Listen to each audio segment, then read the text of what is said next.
Arnie Ginsburg, we sure dig you. The way you make me sound so funny too. Right on swinging like you do. Oh, Arnie, we love you.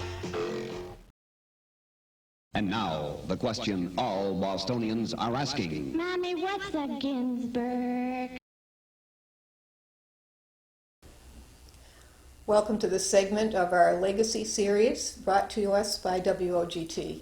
And today we have the privilege, the honor, and the pure pleasure of talking with Arnie Woo Ginsburg, who has been here for a number of years, has wonderful memories, and brings with him a lot of memories.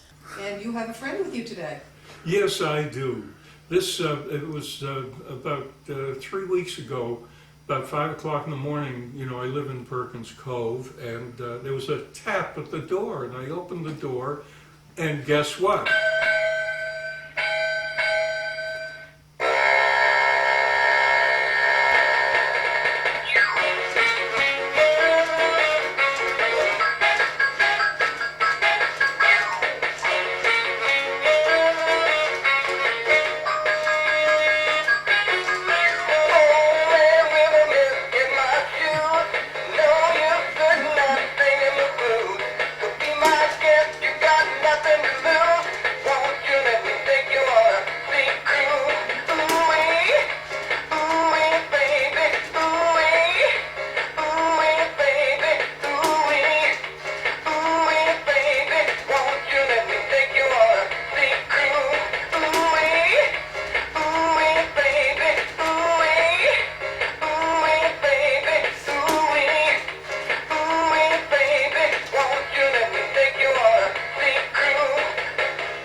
It's the first time I ever had lobster for breakfast. Arnie, you've got all the bells and whistles, and we're going to talk about all those bells and whistles today with you. Okay.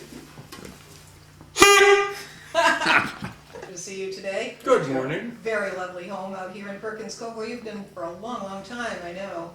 I wanted to talk to you about your career because every single one of us in this town undoubtedly has a link to the work that you've done. How did you get started? I believe it was in 1956? Yeah, when I was a kid, and a little kid, I was fascinated with electronics, and I built equipment, and as I got older and older, I built more equipment and test equipment, and I was fascinated with radio. There wasn't on television when I was a kid, so forget that. Well, like all of us. And as a result of that, when I was in high school, World War II was on. There was a shortage of engineers. I was an engineer at a radio station in Boston, WMEX of all things.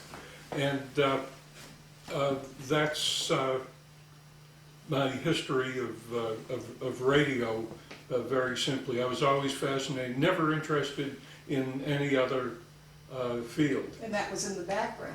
Right. And then you became? Oh, then I became Woo Woo Ginsburg, the disc jockey. In 1956. 1956, I went on the air. With the same station, WMEX? No, WBOS. At that time, with my engineering, in fact, I owned part of a radio station in Sanford, Maine, and the owner of WBOS was in with me on it also, and I had an office at BOS. So it was a foreign language station, and because there were foreign language stations were still on the air on radio, because there were a lot of people who listened to Italian and so forth programs. And anyway, the manager of the station said to me, Arnie, you know, the foreign language business is really dropping off. We'd like to turn this station into a rock and roll station. You got to remember, this was 1956. That's a departure, isn't it? And 1956, when he said that, I said, oh, well, yeah, that's a good idea. Why don't you do it? And he said, I want you to be the program director and to do a show, because we go out to lunch or dinner frequently, and he always thought I was funny. I mean, just always had an answer for something. So he said, I want you to do a morning show, though. I said, oh, no, I want to do an evening show.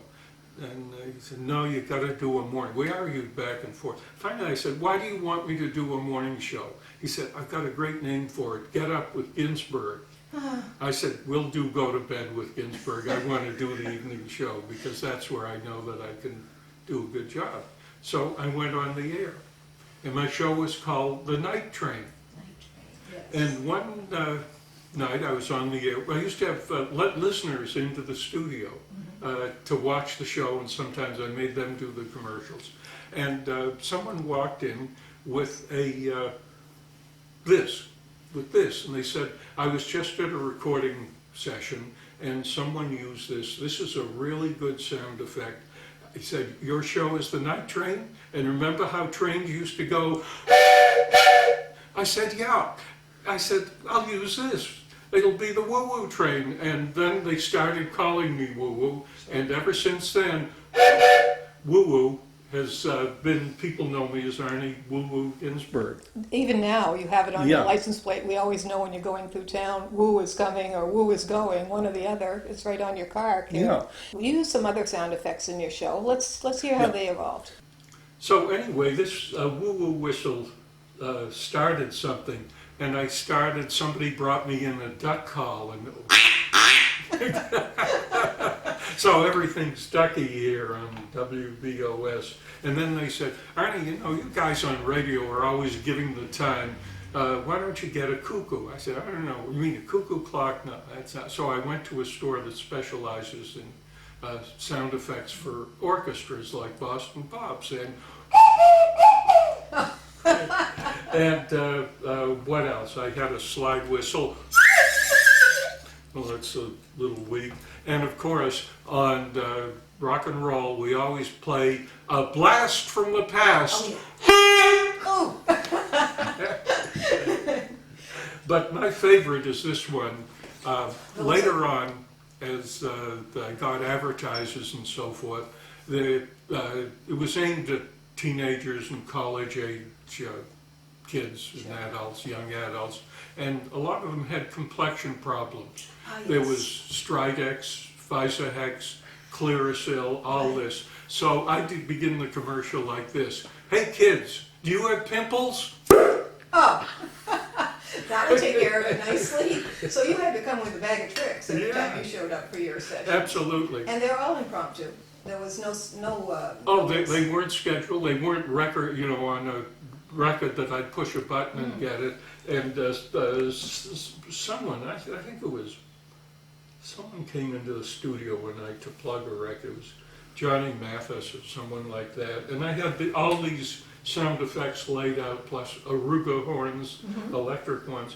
And he looked at it and he said, hey man, are you doing surgery? It kind of looks like that. That's the way it You've looked. got a lot of potential there. Yeah. Now you've made a lot of names come to the fore. You've introduced a lot of new bands in the years that you were there.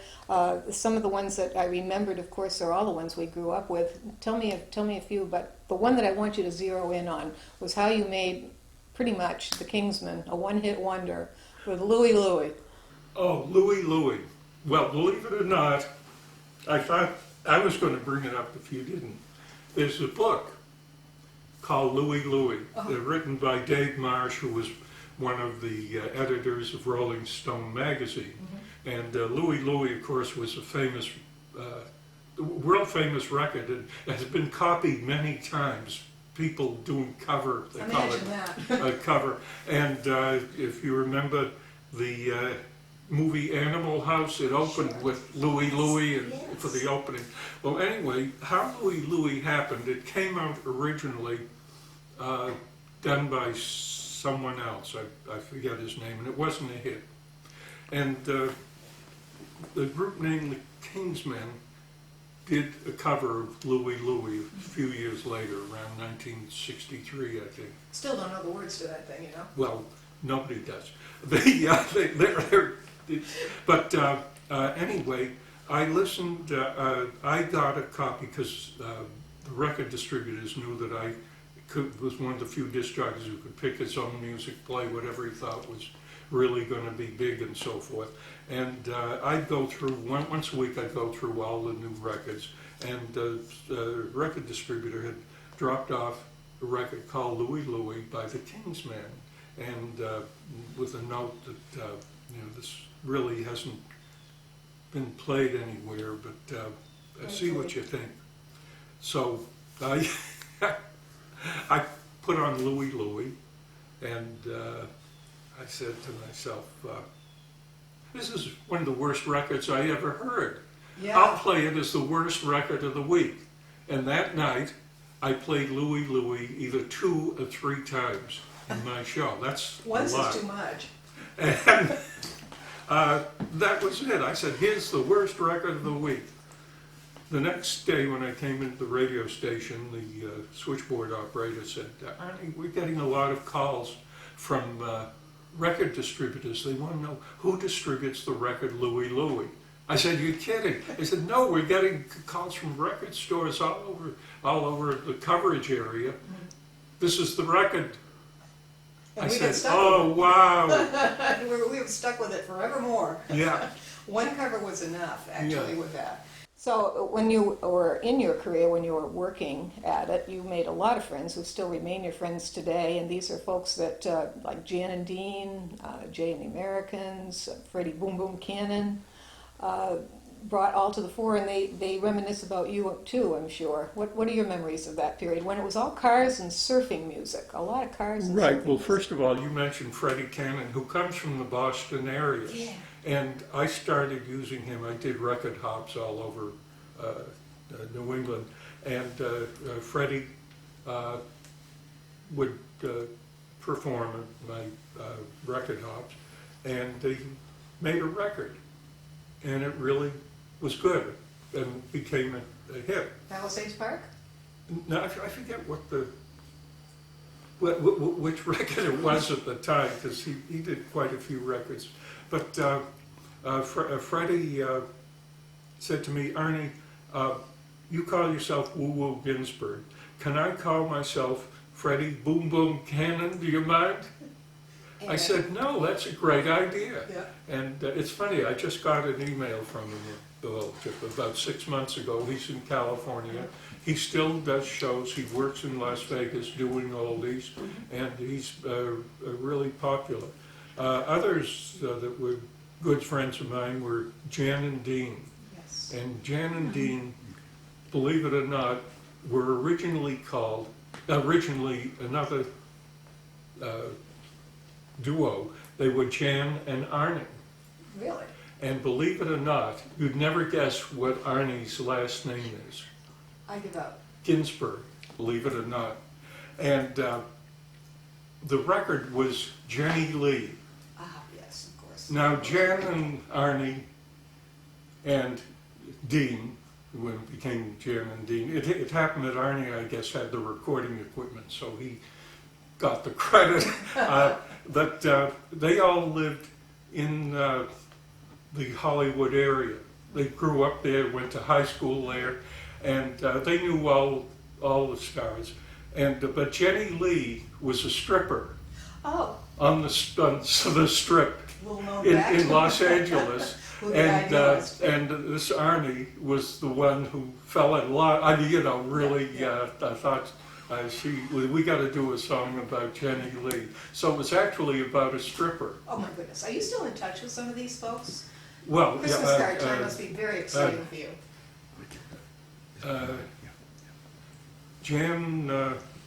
Jan was in a terrible automobile accident. Years. He died. Oh, he did. Yeah, I'm pretty sure he did. But we kept in touch for years. And a very interesting thing, they came up to, I used to do record hops at the York Beach Casino. Yes. And in the summer, I'd do them, I guess, one every other week. I forget how often it was. And Jan Dean said, we're going to be in New York, but we'll come up if you want to use us at a record hop. So I said, okay, I'm going to be at the York Beach Casino. And Jan and Dean and I picked them up and we drove up here, and they stayed at my house, and they really went, you know, it was a big deal to have Of course it was. big star, they're big stars for that time. Anyway, Jan and Arnie said, well, we're leaving tomorrow, we've got to go back to the West Coast, which is where they live. And about 2 weeks, 3 weeks later, I saw in the newspapers that Frank Sinatra's son was kidnapped. And Dean of Jan and Dean's name was involved with it. And I said, well, I knew that you know, they were all of the same age, and they went to school, they hung out together and so forth.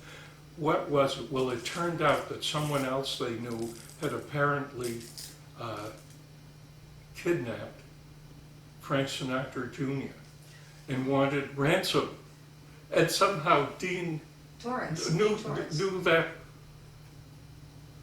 it was that kind of a thing. But it was just a strange coincidence. But they've been to Ogunquit and performed at York Beach Casino. Coincidence has been kind of a mainstay in everybody's life, but coincidentally, how did you find yourself in Ogunquit? Oh, all right. How I found myself in Ogunquit. Well, it begins over 100 years ago, in 1906. My grandfather, William Charrick, who was a young Boston attorney, somebody said to him, Bill, his name was William Charrick, said, Bill, there's a problem and someone needs some help in Ogunquit, Maine. It's a little village town, and maybe you'd go up and take a look and speak to the man who owns the hotel and see what the problem is, but it's really beautiful up there. So my grandfather came up, and the man who we met with was Hezekiah Jacobs. He's from an old New England family, one of the early families. And the Jacobs originally owned a lot of land from Ogunquit all the way to the York line with, and everything. But he built the Sparhawk Hotel. I made a note because I wanted to talk about this anyway. In 1897, he built the Sparhawk. It was called Sparhawk Hall. And in October of 1899, the hotel burned to the ground. It was a big hotel, too. But he was very determined, Hezekiah was, and he started immediately building a new Sparhawk, even bigger. The dining room could hold 200 for sit-down dinners, and that is even part of that new Sparhawk Hotel is still exists, and there was a fire there. I don't know how many in the last. That was the major contributor to losing so many of these old wooden resorts. And but anyway, my grandfather hit it off with Nehemiah Jacobs, and whatever the problem was that Nehemiah had was worked out. And my grandfather said to my grandmother, "We got to go up here, and we'll bring the youngest kid, my uncle Shichar." And so it was in 1906 that they came up here. They couldn't stay at the Sparhawk Hall because in those days there were restrictions on who could stay there. And all over the United States on resort hotels, all kinds of hotels. There were certain restrictions in terms of religious and ethnic, I believe. Ethnic, some hotels they didn't allow Jews or Irish. I mean, it was just really bizarre. Can you imagine And that? but that's the way it was, and you know, the country was growing up, Right. and that was it. So I think my grandfather first stayed at Oak Cottage, which is where Juniper Hill Motel is now. That's a big piece of land. It is. Well, Oak Cottage belonged to Lizzie Perkins, and she was a widow of a sea captain. And Lizzie's sister, Altie Busby. Isn't that a great Isn't that name? an Altie, interesting I name? must have been Altie Busby. And they ran this as a guest house. I see. And even I stayed there in the 1930s when I was a little kid. We'd come up here and sometimes just for a short while and stay there. And that's what happened. And you fell in love with the town and decided somewhere along the way that you might stay here? Yeah, well, more than that happened.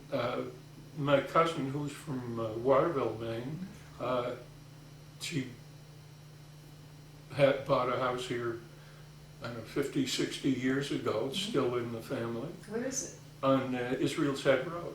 Okay. Yeah, and my cousins have it still.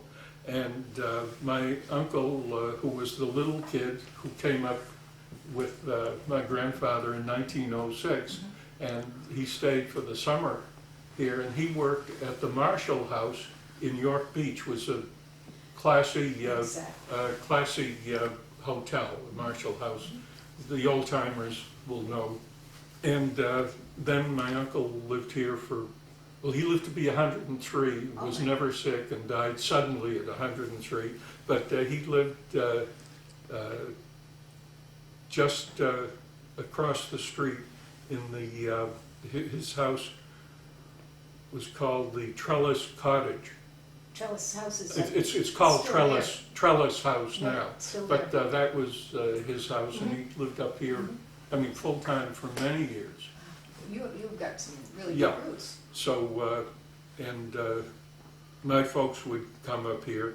In fact, the first house they had here that they rented for the summer was on Hoyt's Lane, the first house on the left. Sure. You have to climb Yeah. up a bunch of steps. I wasn't even born then. But anyway, so my roots were with Ogunquit right from the start. Absolutely. And, oh, you had some more questions? I have tons of questions. Okay. When you started coming up here from your professional life, the Ice House was in existence down here in the Cove, I believe. Oh, yeah. And But, you brought some talent with you, I think, when you'd come up here. we'll talk about the Cove, because Yes. I've really lived in the Cove for more than 50 years, Perfect spot. in the Cove. And it's changed so much. Not full-time, but, Right. summers, and then full-time for a good many years. You remember when it was a dirt road going into it? It was a dirt road. Yeah. That wasn't, oh, well, that was a long time ago. That was about 40 years ago. And of course, the Ogunquit, after World War II, it didn't, it had big hotels and lodging houses where they'd rent rooms and so forth. And a lot of people who came to the big hotels would stay for a month or sometimes for the whole summer, and they'd bring their chauffeurs with them and to drive them around. And then after World War II, the motels started to, little by little, there'd be one motel and then another hotel. And so the hotels took over. But Perkins Cove, I knew really when there were only a few shops in Perkins Cove, and because there was the art school and facilities for staying and living in the Cove in the summer, there were more people living in the Cove, and I remember it very well. And it was very interesting because at that time Ogunquit was a dry town. They didn't sell, you couldn't serve liquor in the hotels. You could bring your bottle of liquor to a sit-down restaurant, but you couldn't order a drink. And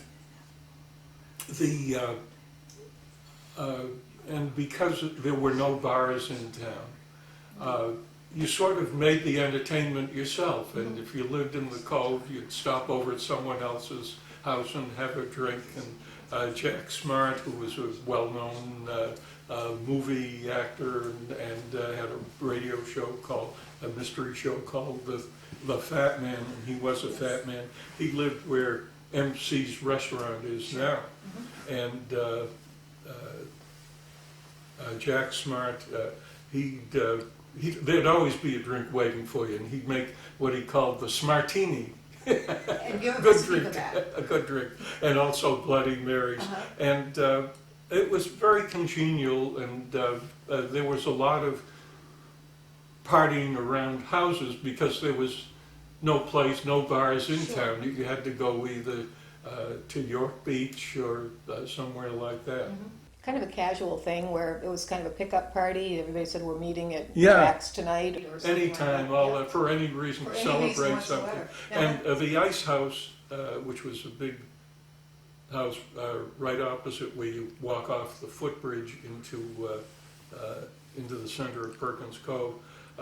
Mike and Helen Horn lived there for quite a few years, and always on Labor Day, the night before Labor Day, I think it was, or maybe Labor Day night, I guess. Yeah, the night before Labor Day, they'd have a party, and they eventually decided to say, we'll have a Christmas party, like we'll be together, we won't all be together at Christmas, but we'll do it Well, now. that's when the season ended. It was Yeah. over Oh, after yeah. Labor Day. And we'd have the Christmas party at the Ice House, and Mike Horn was in a Dixieland group called the Ice House 5, and sometimes, and I can't remember what groups, but I remember I used to bring rock and roll groups in there for the party, and it would just go on all night. It was just a terrific time. So the Cove has changed over the years since you were having those wonderful Ice House parties, and I know, and we all do, that this was a community of artists. You participated in the arts community in your own way. Right. Well, I wasn't an artist, but by the way, the art community really started to flourish about 1890, 1895, when Charles Woodbury, well-known artist, he started an art school sometime around 1900, and people would come to Ogunquit and stay for the course and so forth. And then Hamilton Easter Field opened an art school for more avant-garde art, and actually bought a good chunk of the Perkins Cove cottages and where the shops are. I see. And he owned the Island House too at the end. And Hamilton Easterfield, he was wealthy. He bankrolled a Ogunquit School of Art. So there were a lot of artists and people who were artists who didn't go to school here, but came here because of the wonderful scenery. I mean, you had the ocean, you had the sky, you had light here. For some reason, the light in Ogunquit, if you're an artist, is exceptional and changing all the time a little bit. And also at that time, it was not very expensive to stay in Ogunquit, so and a lot of artists just didn't have a lot of money, especially if they were going to art school. But it was a perfect place, and the tradition of art stayed around for a long time. And I'm trying to think, the Ogunquit School of Art finally closed around 1960. I'm a little fuzzy on years. I've been here so long I can't remember the sequence of They things. do merge after a Yeah. while, don't they? And but one thing that did happen, I'm not an artist, but in around 1957, the artists had down at the beach originally, a little space where they showed their work and sold art, and it was the Ogunquit Art Association and so forth. And then they were on Shore Road in a barn, and it was called the Barn Gallery. Well, anyway, about 1956, 57, a few people got together and said, why don't we start a it was non-stop. I'm sure. A nonprofit organization, and we'll build a building that looks like a barn, and that's the barn gallery that Yes. exists now in Ogunquit, and we will be a nonprofit organization. We will be control the facility and let the artists use the facility, and that's how the Ogunquit Art Association and the Barn Gallery and so forth came together. Hasn't it been a great experience for artists who are just on the cusp of making a name for themselves to actually get their work shown? That Barn Gallery is a fantastic Yeah, resource. well, more than that, when it moved to the new location around 1958 or 15, I forget the year, there were a lot of established artists in Ogunquit by that time, and Sure. they were a big part of the Ogunquit Art Association, but they always took in new artists. Exactly. And then, anyway, I was on the board of the new Barn Gallery Associates, and we kept the organization going until, I think it was around 10 years ago. We gave the artists the building, the whole building, said, you operate it, you set up a nonprofit. You can't ask for better than Organization. that. The people that are doing the work are managing the facility. Yeah, That and is they've done a unbelievable. magnificent They job have. with it. It gets better every year. And then we had some money left over in our account, and the Barn Gallery Associates, as it disbanded, we gave the nice gift to the Ogunquit Museum of American Art, which is Yes. on the other side of the cove. You know where that is. And that's the museum that Henry Strater started. And we gave them enough to build a large addition to the museum. And if you notice, it says Barn Gallery. Yes, I have room. seen Well, that's that. why it has the room, because we took what money we had left over when we disbanded Right. and gave it to that building. That's the wonderful thing about the arts community is that they are willing to, unlike industry, for example, where they don't share secrets and they don't share resources, the arts community is doing everything for the greater good, and they're inclined to merge their resources when necessary for something that's bigger and better. It's a fantastic, fantastic gift. In addition to everything that you've done with the arts community and the talent that you've brought in here and the memories that you've brought in here and continue to, you've also participated with the budget committee. Have you been on that committee for a while? Why does that fascinate you? That's such a departure from art. Review committee, that was implemented, I forget how long ago, not too many years ago. And the budget review committee reviews what the selectmen propose for expenditures and expenses and operating costs and all that. It was just something that I felt is, in a way, non-political. It is. Yet, because you can be objective, and we've certainly had an interesting array of board members on it, and it's a good thing. The selectmen originally didn't like the idea of having a budget review committee, The but citizens actually do. we've worked together very well, and suggestions that we've made, and also taken some of the, pardon me, some of the duties over that were helpful to the selectmen. And I've just been on it for, I don't know, probably half a dozen years or more. And you do every line all the way down. Oh, yeah, It but is that's, just like microscopic. but it's an interesting challenge. It is. It's not ethereal. There's nothing Yeah. airy about it. It's absolutely hardcore And nuts and we bolts. have times when we're very, very busy, and other times when we don't have many meetings. And, oh, by the way, when we speak of the, you mentioned what I did in the art community. I really didn't do very much in the art community. I happened to be president of the Bryan Gallery Associates for one term, but I was always on the board of that, and then later on the Ogunquit Museum of American Art. Do you do any docent work with them at all? Do you do any of the docent? No, it's I don't have the. It isn't I don't have the patience, but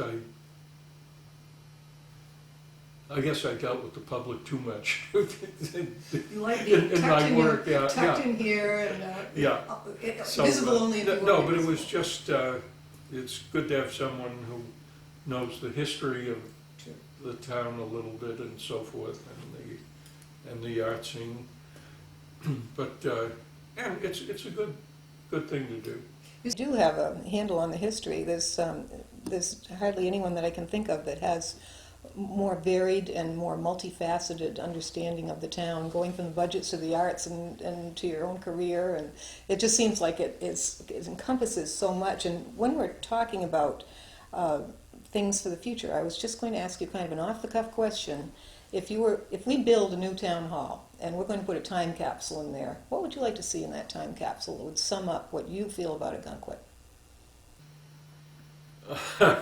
I really don't know, and I'm not going to invent I'm not going to invent an answer there.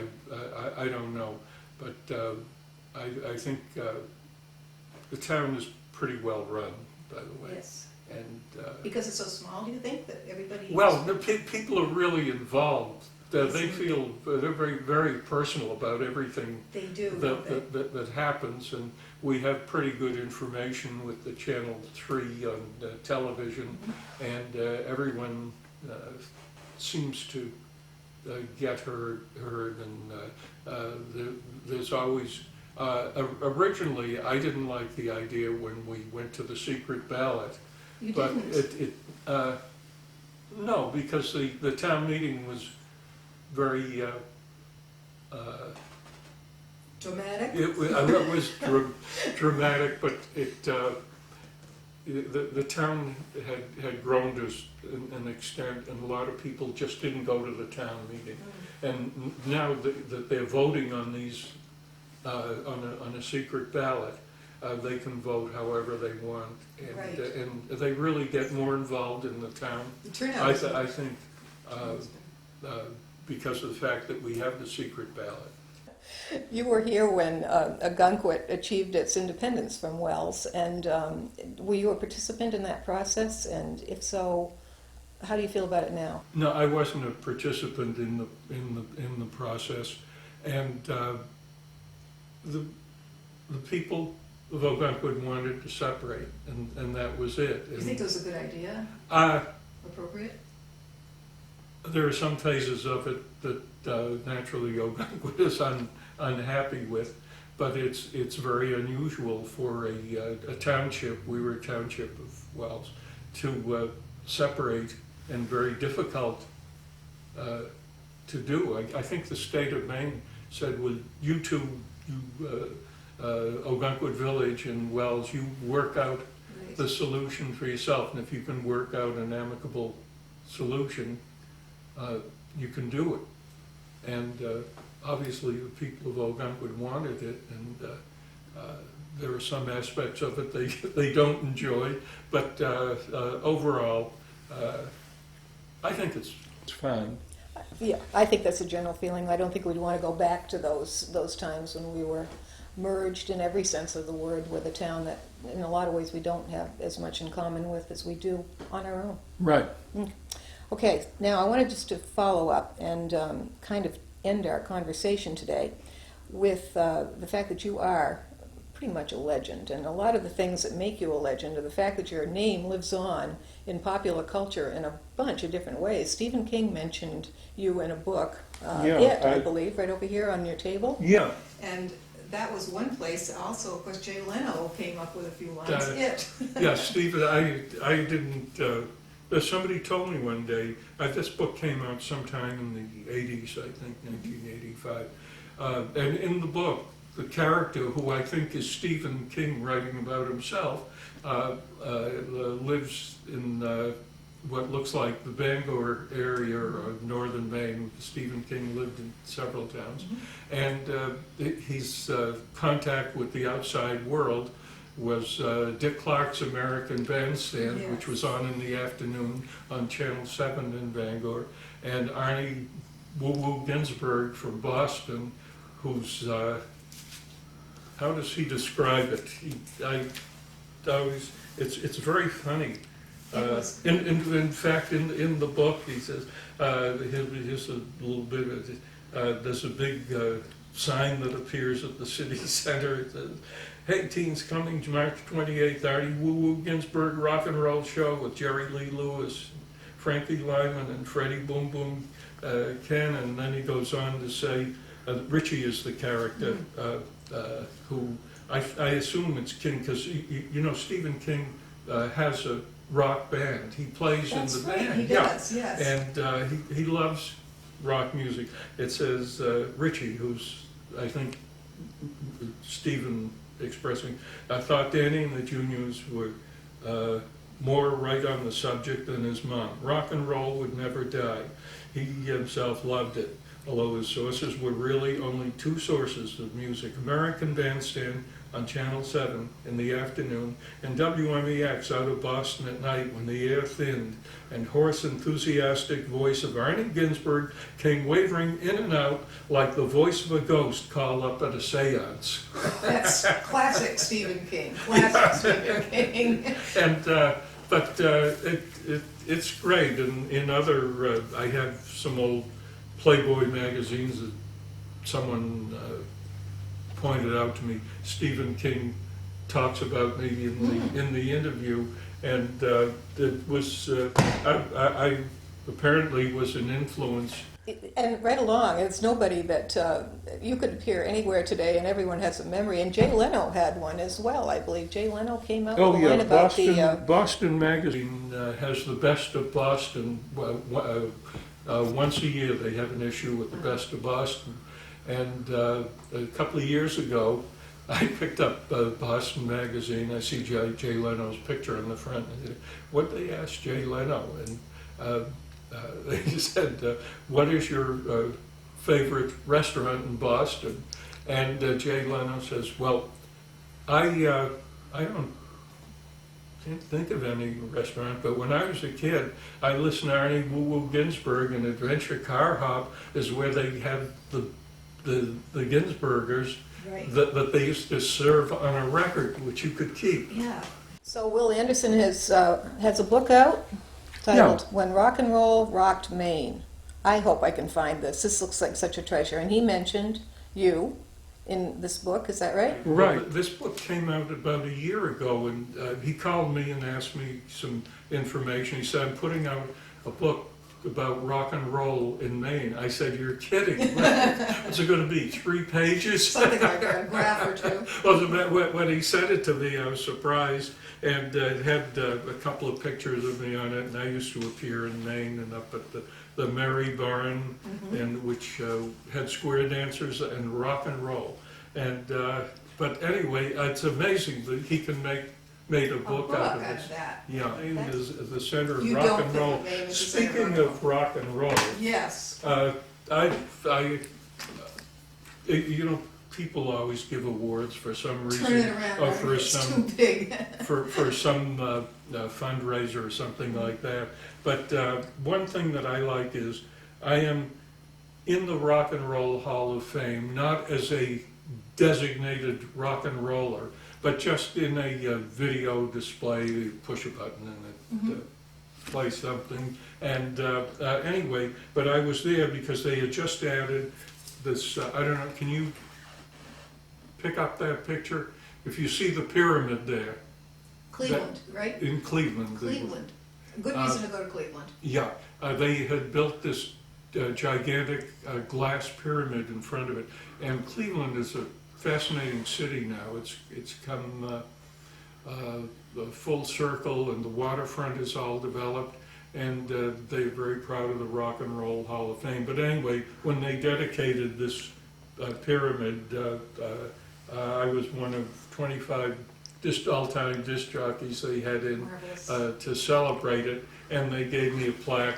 Naturally misspelling my name, but everybody misspells it, so I sometimes misspell. So this And- is dedicated to the one I love, Yeah. Ginsburg, April 2nd, 1998, in Yeah, rock and roll. 1998, it was, 10 years ago. Yeah, Yeah, marvelous. but other things, just in October of 2008, I got a surprise from Massachusetts Broadcasters Hall of Fame. Look at this. Wonderful. Arnie Ginsburg, disc jockey whose unique style made him one of radio's most influential personalities. With bells, whistles, and the sound effects, he put the fun into top 40 radio. You haven't changed a bit, Arnie. I know. Still stunning. Yeah, stunning, I'm still 6 years old. Yeah. And then this is unusual because there aren't too many of these. The Doo-Wop Hall of Fame of America. That has got to be. Because I emceed the doo-wop groups at Symphony Hall 4 or 5 times. And Adventure Car Hop.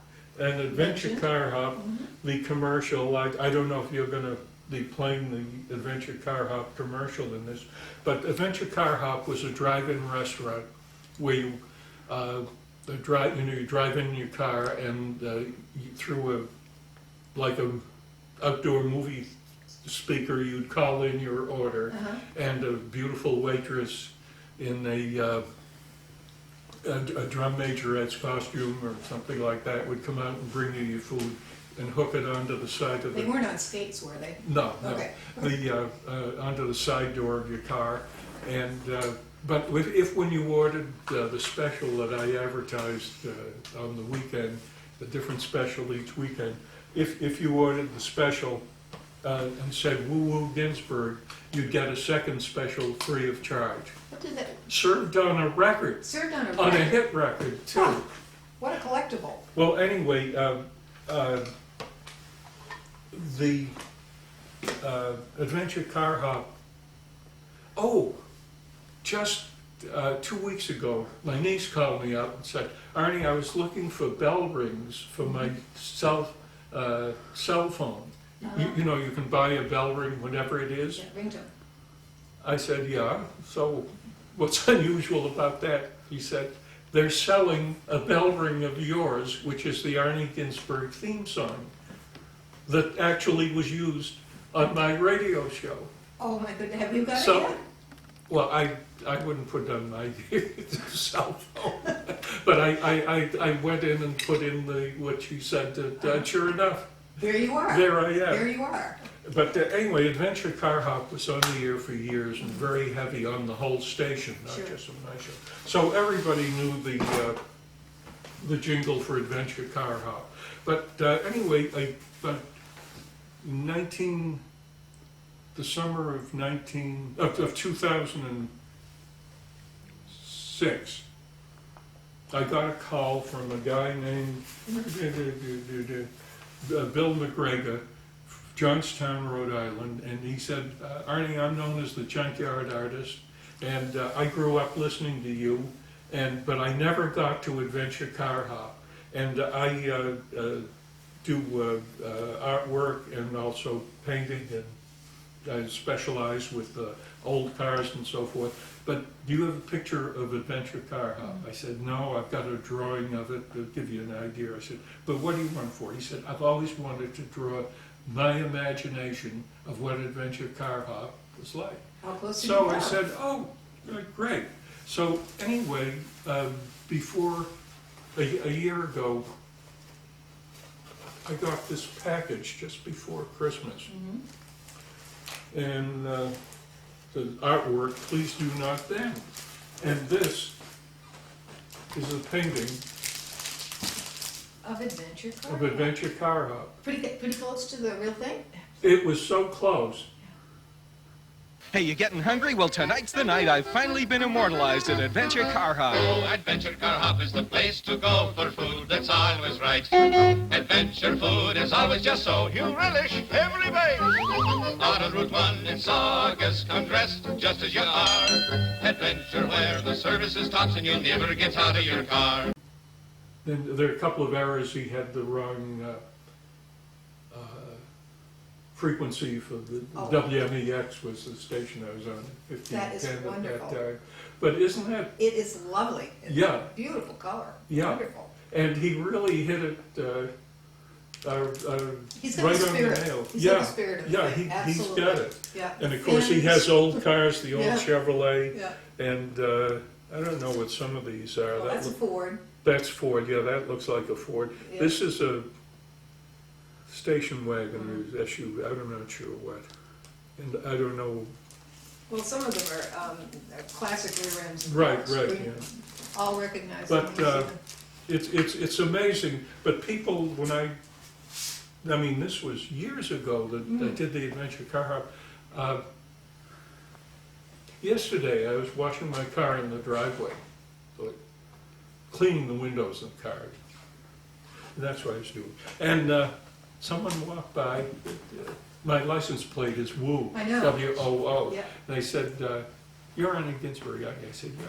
They said, I used to listen to you when he starts singing the Adventure Car Hub Really? commercial, yeah.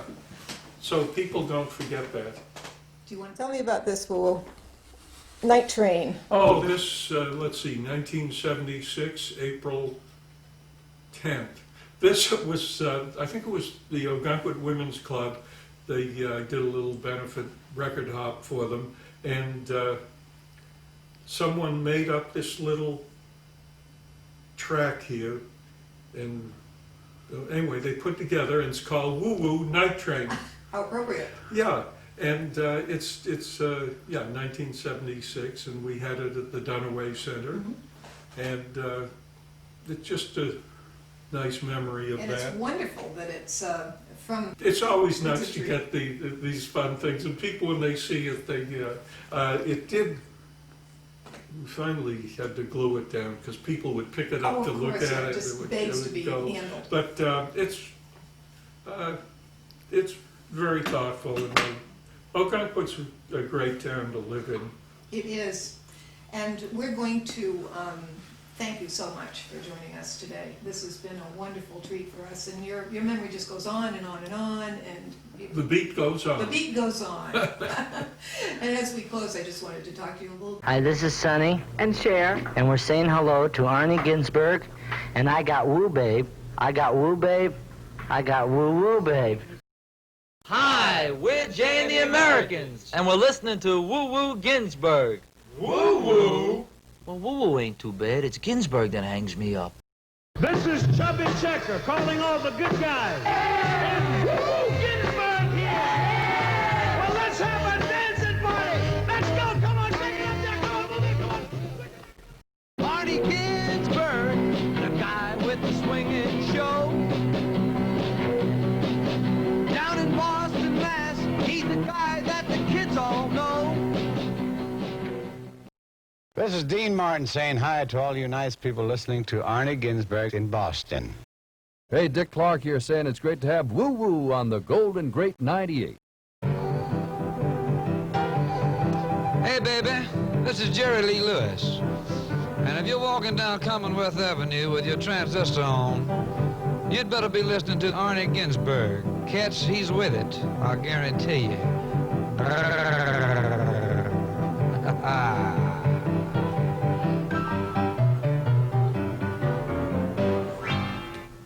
Gather round, everybody.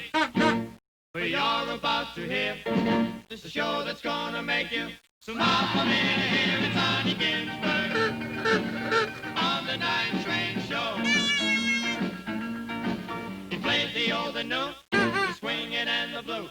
He plays all the records, especially for you. It's Arnie Ginsburg.